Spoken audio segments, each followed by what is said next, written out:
I'm Ella Bakley. I'm a trainee firefighter at Albury Fire Station. So I studied primary teaching for 2 years and wanted something a bit more challenging. I didn't finish my degree, ended up applying for this. Wanted something that was a bit more rewarding in kind of emergency kind of sense. I applied in December 2017. You went through so many online tests to measure. It was like maths, English, mechanical reasoning, and then you got put through to an interview process where there was an assessment day for your physical fitness, an interview, a group discussion to see how you reacted with other peers and how you put your opinions across. This was in March 2018. And then I've started my initial training in August 2018, so that was an 8-week training process. For 18 months I'm on something called a development plan to prove my competency. So I'll go through all the different stages of being a firefighter and all the training that requires. My first call out was only an AFA, which is automatic alarms life risk. So it was at sheltered accommodation, so it was nothing major. It's a little bit of anticipation, trying to know what it's going to feel like when the bells go down. You don't know how you're going to react, but I was a lot calmer than what I thought it was going to be. And my watch helped me just prepare for that. At 8 o'clock we'll come in and we'll do checks on the truck, so depending on where you're riding that day. So if you're riding BA, then you'll check all the BA sets. If you're riding 5th man as Echo, then you check the whole truck to make sure everything's on the truck. Then we go for a cup of tea and toast. After that, it depends whether we get any home safety checks. So we'll go out and do Safe and Wells, which are just free smoke alarm fittings for people who need them in the community, and any other fire safety work. After that, we'll normally have a break about 11, and then if we get any 999 calls, that's what we do. In the day as well, we also go out to schools visits, so we'll go to year 4s in primary school and give them a fire safety talk, and we do other packages further on up the school ages. Before I came into this, I competitively swam for 9 years, so I was reasonably fit anyway, quite into fitness, quite into gym. When I knew that I was going to training school, I knew that I needed to increase my strength a lot. So I started weight training upper body a little bit more. Also, when I got to training school, I actually did 2 courses, so I did 16 weeks because I got injured on my first course.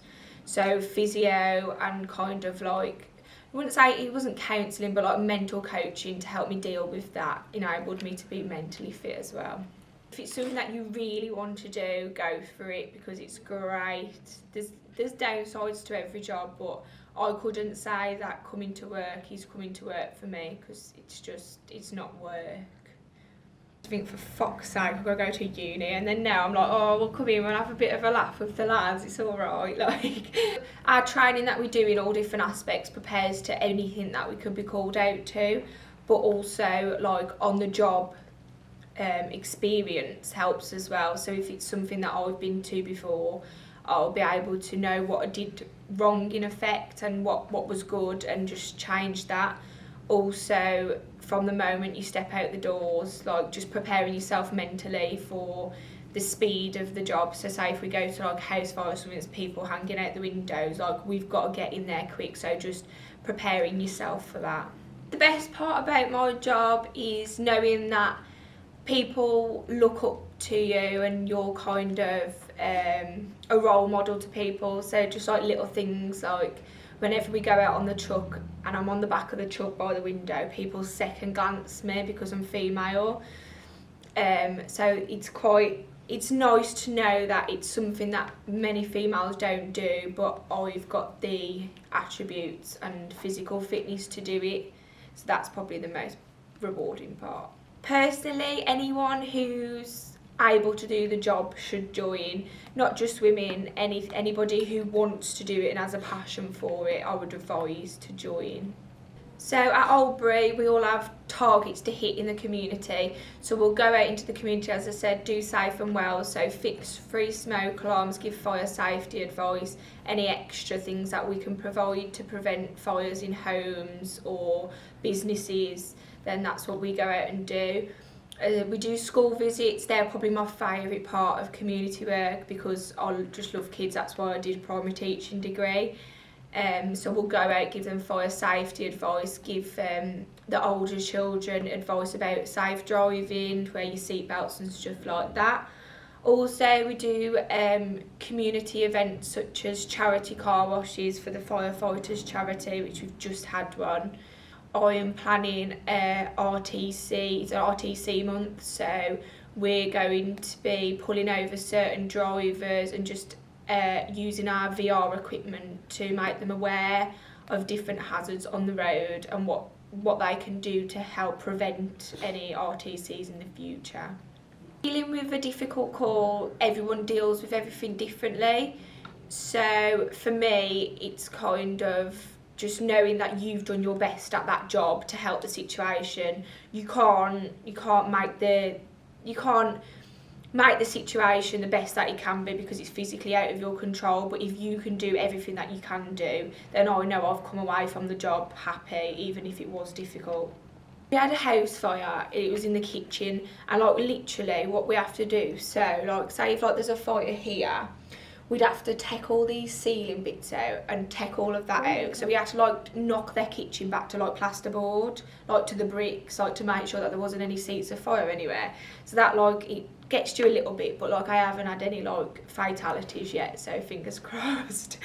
Our selection process was a phase of online tests, your eligibility to be able to work in the fire service.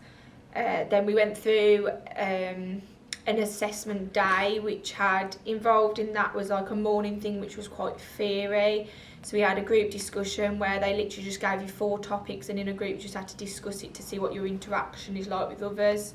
Manual dexterity, which it was basically it's your ability to follow instructions.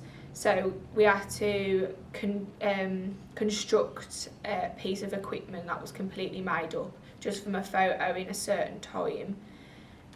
We had an interview and we had a role play. So the role play showed the assessors what you do in a difficult situation if you're faced with like hostility. So for example, mine was we went to a safe and well and the man who we were going to see, he was very against female firefighters, so when I turned up at the door it's quite difficult to deal with.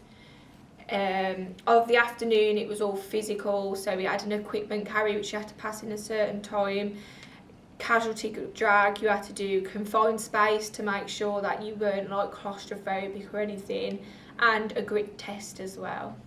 We get a lot of hoax calls still, which obviously waste our time a lot, and we don't mind, but obviously if there is an emergency somewhere else, then a truck further away has got to go to that emergency. So members of the community could just not ring something in that isn't warranted really. My mum wasn't really that happy about it. She was like, oh, because I'm the eldest, there's just me and my sister, and she wasn't really, she was like, oh, you'll never do that. But eventually, when I showed her that I wanted to do it and that I got in the job and I was committing to it, then she I think she's proud of me. I'd like to think she is. There was much research into the kind of stuff that we do as possible. Go down to your local station, mess with the equipment, ask the staff there to help you. They'll quite happily get stuff off the truck for you to handle, so you know what it's going to be like when you get to assessment day, and really just put your whole into it because normally you only get one chance.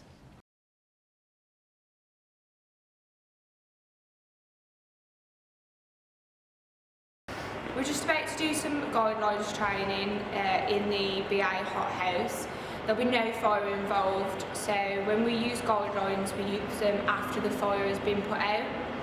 We use guidelines to search a big space to look for casualties, as I said, after the fire has been put out. Kind of things we'll be doing in there. We're wearing a BA set, obviously, because there's been a fire in there, so we've got to protect ourselves from the smoke that's already been in there. And we'll have a guideline on one of our backs. We follow this lining and attach ourselves to it off our set, and when we get in there, we find suitable tie-off points where we can tie knots. We tie the knots so that if another team comes in afterwards, they can hook onto the same line and see where we've searched, so they don't research the same place. This is a thing that I didn't do at training school, so we never touched any guidelines at training school, so it's all new since we came onto station. It's probably one of the more difficult things to do because tying knots in fire gloves and in the dark is quite challenging. But yeah, it's all part of our training.